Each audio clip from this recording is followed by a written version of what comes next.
I'm Nishad. I've been involved in reverse engineering, kernel development, that type of thing, and both offensive and defensive aspects of security, the fun stuff, for quite some time now. So that's pretty much it, really. I like partying, drinking, a lot of other things. So okay, let's kick this off. I don't want to bore you to death with my details. So okay, before we begin, I really have to do this because I've been promised that I wouldn't be going home, at least in one piece, if I don't show this to you guys, right? So thanks to my wonderful family, goes without saying. You guys rock, thanks for having us here. You guys rock, thanks for attending. Thanks to the Dynamics guys for hooking me up with all their tools and not caring when I'm ever going to pay them, so which is good.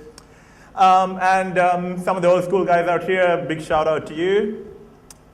Right, now that all the formalities are taken care of, what I'm going to talk about today is about how our computer systems have changed over the years, and how there's this whole bunch of other computational elements that are present in our computer systems that are both accessible and independently programmable that we don't really pay a lot of attention to, especially in the contemporary security space.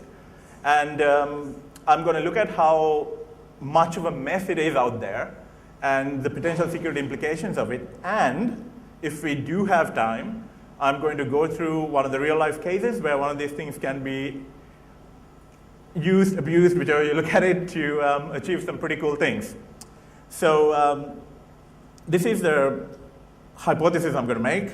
Well, not really hypothesis, really, it's fact. But so a modern computer is not one computer, but it's a system of computers with multiple CPUs, potentially multiple GPUs, and also various other computational elements integrated into the peripheral devices. So what do you reckon? You guys agree? Yes? No? Maybe? Throw some tomatoes at me? That type of thing? Okay, cool.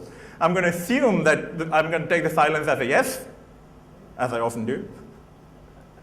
Okay. Now, one of the interesting things about this scenario is that all these computational elements, they have been evolving over the past decade or so. And like back in the day, back in the day when you get your peripheral devices, most of them were custom ASICs. And they were just basically somewhat dumb in the sense that they did what they were supposed to do and just nothing more.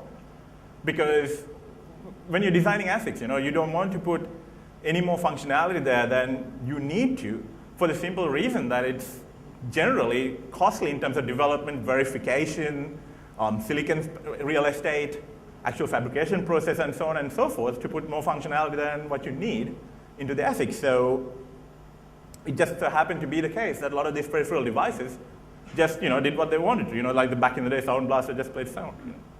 And the hard disk controller just read data, so on and so forth. Now, that has been changing a fair bit lately. I mean, the poster boy for this revolution, obviously, is the GPU, right? I mean, you got NVIDIA going about how the CPU is going to be relevant in the next couple of years. And AMD reckons that their vision of the future is where the CPU and GPU becomes one common animal, and everyone lives in harmony with so much computing power. So it hasn't, the GPU usage for general purpose computing hasn't really picked up as fast as the majority of GPU vendors would have liked to, but it's becoming a significant force out there. And especially in scientific computation and that type of thing, it's becoming quite significant. If you look at the general GPU landscape today, virtually all GPUs out there today is to some extent programmable in a general purpose fashion. And a lot of these GPU frameworks actually provide you the ability to write either C or C-like code. Now, the question is, what does this have to do with malware, right? I'm getting to it. I'm going to go through the GPU stuff purely as background, I won't be focusing much on the GPU stuff because it's nice, it's powerful, but it's got a lot of processing power. But at the same time, it has some very strong limitations when it comes to the kind of stuff that we want to talk about. So how does this all relate to malware? Well, simple, right? We've built a lot of infrastructure to deal with malware. Like, we got so much tech out there. I mean, we got basically cloud solutions. We got host intrusion prevention systems that hook everything that they can get their paws on. And we got all these virtualization solutions. So, I mean, the CPU is pretty well covered. So, like, for example, when I say, how low will malware go, someone might say, well, we do stuff on the CPU now. The next level might be the hypervisor, or go one up, go to the BIOS, or go one up or down, whichever you look at it. Go to something like Intel's active management technology and things like that.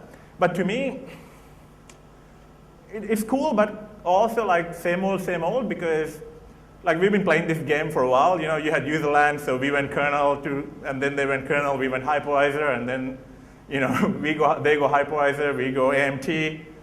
So, I mean, it's all in the CPU space. We have a lot of tools to deal with this type of thing, and there's a lot of infrastructure built. There's a lot of analysis engines out there, and malware. There's a ton of malware analysts who are totally comfortable looking at these things.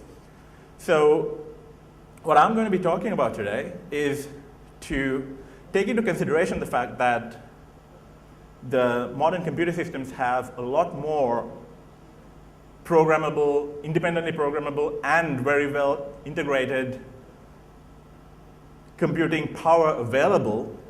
So why not use that to actually get away from where all the security products are working from and, write some cool code that do funky stuff. Now, is this something that's going to help malware or this? Well, it might. To me, I'm kind of interested in this from a lawful interception perspective and instrumentation perspective. There's a lot of things that can be done, but more than anything else, what I hope to get through to you is that how bad the environment is out there today when it comes to these peripheral computing resources. I mean, it's really a jungle out there because it's highly fragmented, diversified, and everyone does what they think is right. It's not a part of the operating system security model, and so on and so forth, but we'll get to that in a second. For the time being, let's look at the GPU so that we cover the bases, right? Okay, so when it comes to GPUs, currently there are 3 mainstream APIs or frameworks to program them with. There's NVIDIA CUDA and ATI/AMD Stream Computing, and then there's Apple OpenCL. Hopefully Apple's OpenCL will win over these things because I think it's much nicer to work with, but who knows? And then, of course, there's Intel Larabi. I didn't really want to mention it because it's been coming for a while. So, just out of curiosity, does anyone program GPUs here, like custom code for GPUs? Okay, we'll run through this really quickly. Okay, on the programmable GPU side of things, generally, you write C-like code that runs on the vector processes on the GPU, and the way it works is that you write the C-like code, and it gets compiled into an intermediate language, which is vendor specific, and then the compiler basically, when you target a device, it basically generates device-specific code for it. I mean, the reason is pretty obvious. Like, GPU vendors want to reserve the right to change their GPU architecture as they see fit. You put an IL in the middle, you have an abstraction layer, you're done. So generally, this device-specific code is embedded into the platform binaries. So when the platform binary is loaded, the GPU code is loaded, verified, and uploaded into the GPU. Now, what are the problems with running code on the GPU? Well, it depends on who's asking, really. I mean, if you're talking about people who write graphics code, well, they have options available to them because they can do source level debugging either through IL emulation